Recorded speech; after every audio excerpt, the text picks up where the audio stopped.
बीते कुछ महीनों से अमेरिका का नया रूप देखने को मिल रहा है, जो राष्ट्रपति ट्रंप की दूसरी पारी में साफ साफ दिखाई दे रहा है।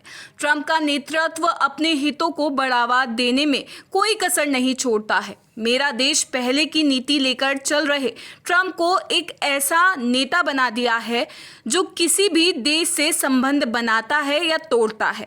वो उस देश के साथ अपने राजनीतिक और आर्थिक लाभ पर निर्भर करता है। इस संदर्भ में भारत, चीन, पाकिस्तान और रूस जैसे देशों के साथ अमेरिका के रिश्ते केवल एक राजनीतिक व्यापार पर पूरी तरह निर्भर हो चुके हैं, जहां सिर्फ स्वार्थ ही सब कुछ तय करता है। अमेरिका ने भारत पर 25% तक टैरिफ लगाए, लेकिन बाद में इसके ऊपर अतिरिक्त 25% टैरिफ और ठोक दिया। कुल मिलाकर 50% टैरिफ लगा। ये इतिहास में सबसे ऊंचा टैरिफ था जो किसी एक देश पर अमेरिका ने लगाया हो। राष्ट्रपति डोनाल्ड ट्रंप और उपराष्ट्रपति वेंस ने साफ कहा कि ये कदम भारत के रूसी तेल आयात के कारण उठाया गया है, क्योंकि पश्चिमी देश रूस के खिलाफ वित्तीय और तेलीय प्रतिबंध लगा चुके थे, लेकिन भारत लगातार रूस के साथ व्यापार कर रहा था।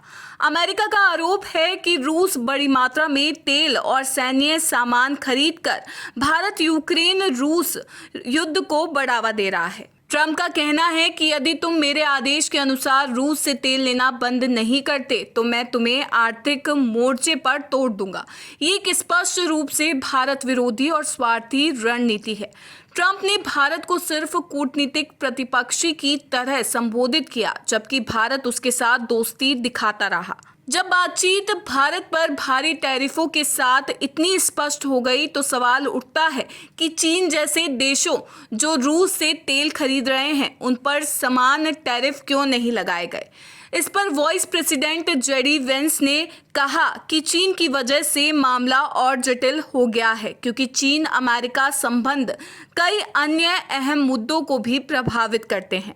इसका अर्थ है कि ट्रंप चीन पे दबाव बढ़ाना नहीं चाहता, क्योंकि चीन से अमेरिका अधिकांश दुर्लभ खनिजों के लिए निर्भर है। चीन विश्व का लगभग 70 से 90% रेयर अर्थ मिनरल्स उत्पादित करता है। ये खनिज रक्षा उपकरणों, इलेक्ट्रॉनिक्स, हाईटेक और वाहन निर्माण में जरूरी है। यदि ट्रंप चीन पर टैरिफ लगाएंगे तो चीन जवाबी कार्रवाई में दुर्लभ खनिजों की सप्लाई रोक सकता है, जिसका असर अमेरिकी रक्षा और तकनीकी उद्योगों पर झटका जैसा होगा। एक तरफ चीन पर नरमी और दूसरी तरफ पाकिस्तान से दोस्ती कर अमेरिका भारत के साथ दुश्मनी मोल ले रहा है। ट्रंप की नीति से ये स्पष्ट होता है कि अमेरिका किसी भी दोस्ती को स्थायी नहीं मानता। यदि वह देश उसके हितों को चुनौती देता है तो उस देश को तुरंत दंड की श्रेणी में डाल देता है। भारत के प्रति ऐसा व्यवहार, जबकि चीन के प्रति नरमी बढ़ती जा रही है। ये नीति में अंतर और उसके स्वार्थ का चेहरा है।